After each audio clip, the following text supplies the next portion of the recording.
the last one that I'm sure everybody would be appreciative of is the executive order that started the President's Council on Sustainable Development.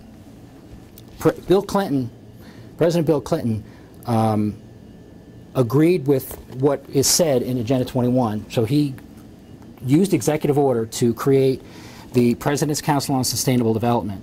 This document right here is Agenda 21. If you read Agenda 21 all the way through and then read this document, it's basically laundered into this form, made into an executive order. After an executive order is made, every single federal department, and you can check this on the internet, every single federal department has a federal, has an Office of Sustainability Programs. You'll find it in the United States Department of Agriculture. If you look up their flow chart, it has a Institute of Food and Production and Sustainability as a whole department, which is, it's their responsibility to incorporate the executive orders, which were agreed to and which come from Agenda 21, into our system. As soon as you do that, now any department that wants to promote this agenda, all they have to say is that they're implementing not an international agenda, but they're implementing federal mandates. That's the answer they'll give you, because legally that's true. The rule is never to mention the UN, because once you do that, it's technically wrong because it's really the executive order. But how they get away with saying the executive order is not promoting this, it's plain. You can see that plainly. Now, getting back to Chapter 10, which was the land resource management part of it, if you've heard of the regional planning commissions that we have in the state, well, there's 9 regional planning commissions. Now, land resource management is land planning. It's planning for energy, for transportation, projects, everything. Well, what I found through my dealings with the regional planning commission that you're supposed to belong to, which you don't have a representative on, is the Stratford Regional Planning Commission, one of 9. If you open their commissioner book, it basically says that the actions within the Planning Commission, these actions will foster sustainable development and improve quality of life in the region. Sustainable development balances economic progress with environmental protection and community well-being.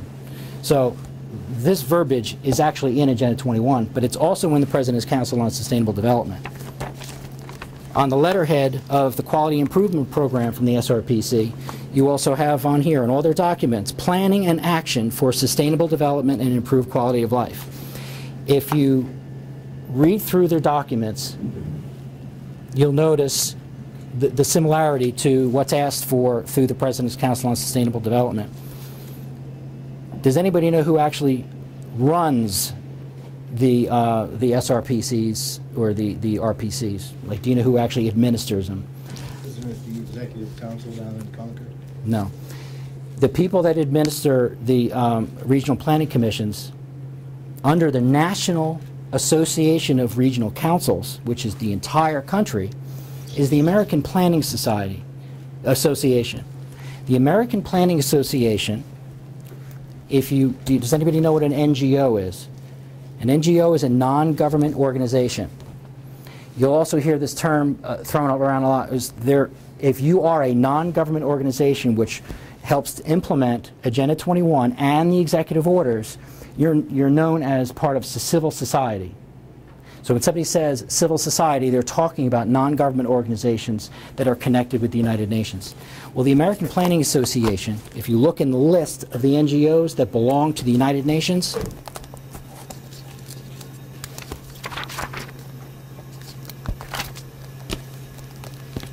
it's right here, the American Planning Association. They actually started in 2004. So they're actually in consultative status with the United Nations. So they sit with them and they're promoting this. You look at their documentation. This is the American Planning Association booklet. It's all about sustainability. If you look through it, sustaining places, and it's all their planning books. So you can actually take a look at that. Just pass that around. Pass that one around. and they have their main idea, and I did confront them with this, with Agenda 21, and they're very aware of Agenda 21, but they will only say they're implementing federal mandates, which is true, but the framework is this agenda. And they're actually doing it throughout the Americas, because they have partnerships throughout the area. Another example of an NGO would be the International Council on Local Environmental Initiatives. It's also called Local Governments for Sustainability. There's other NGOs, Cool Air, Cool Planet, you might have heard about them. Anybody that has a consultative status with the United Nations and promotes Agenda 21 can become an NGO. And with an NGO, you get support, you get financial support, technical support, moral support, whatever you need, as long as you're pushing the agenda. Is that support from the federal government? No, it's support from the international community and citizen groups. They're nonprofit, usually nonprofit organizations. They don't take federal tax, or they don't pay federal tax, but the funding actually will go, they'll apply for grants. Now, some of the grants that you receive in this town to rehab the town hall, if you check up on it, some of them are from NGOs of the United Nations, and it'll say that. Now, another thing the American Planning Association does is it helps legislators create model planning documents. These are the planning documents you hear about: how to plan your city, how to stay away from the watershed, everything else. Well, people say, well, how is this getting in our laws? This just sounds like you're just talking about it, and is it really happening? Well, this is your planning book. This is the New Hampshire planning. If you're on the planning board, you know what it is. Well, one thing that's in Agenda 21 is a thing called smart growth strategies, smart growth principles. Well, it's in here. Smart growth is now 9B3 as a law, that you should follow these principles. Now, this doesn't stop at just land resource management, because if you switch and go to chapter, let's see, RPC Commissioner's Handbook, if you go to chapter 28, chapter 28 is, the title for chapter 28 is Local Authorities Initiatives in Support of Agenda 21. And it says, basis for action. Because so many of the problems and solutions being addressed by Agenda 21 have their roots in local activities, the participation and cooperation of local authorities, that would be selectmen, that would be any local thing, will be a determining factor in fulfilling its objectives. Local authorities construct, operate, and maintain economic, social, and environmental infrastructure, oversee the planning process, establish local environmental policies and regulations, and assist in implementing national and subnational environmental policies. As the level of governance closest to the people, they play a vital role in educating, mobilizing, and responding to the public to promote sustainable development. So they have a local Area 21. It's also called LA 21. Now, I.C.L.E.I, which is also stands for the International Council on Local Environmental Initiatives, there are several cities in New Hampshire that are a part of I.C.L.E.I. I.C.L.E.I is a non-government organization, and they pay dues to this organization. It's Epping, Wolfboro, Portsmouth, and Keene actually belong to it. They also belong to a Cities for Climate Protection item, which is part of Agenda 21. Now people ask me, how does Agenda 21, how can I prove that Agenda 21 is being implemented? Well, this is where every 10 years, 1992, 2002, every 10 years, a progress report is put together showing what federal, state, and local departments are doing to implement the agenda. And it says in the heading, it's called a country profile, the USA Country Profile. And it says, Agenda 21, adopted at the United Nations Conference on Environment and Development, UNCED, in Rio de Janeiro in 1992 underscored the important role that states play, meaning the United States or any other country that's in the United Nations system, in the implementation of the agenda at the national level. It recommended that states consider preparing national reports and communicating the information therein to the Commission on Sustainable Development. So what they actually do is, the USA has agreed to Agenda 21. They created executive orders. They put it through the federal system, down to the states, and they actually give the United Nations a progress report, a report card, so to speak, showing how they're implementing it. And it's verbatim. For every chapter that's in Agenda 21, you have a chapter here. So if I read, you heard me read the chapters in Agenda 21, in our country profile, and there's one of these books for every country that belongs to the United Nations. You have one in France, you have Canada, all 193 nations. You have combating poverty, changing consumption patterns, energy, changing consumption patterns, transport, etc. It's let's see, chapter. If I go to chapter 10, which was the integrated approach on land resource management, it says the remaining. The federal government can influence the use of land through environmental laws, most notably dealing with water and wildlife habitat. For example, the ESA can constrain the use and development of private land to protect listed plant and wildlife habitat.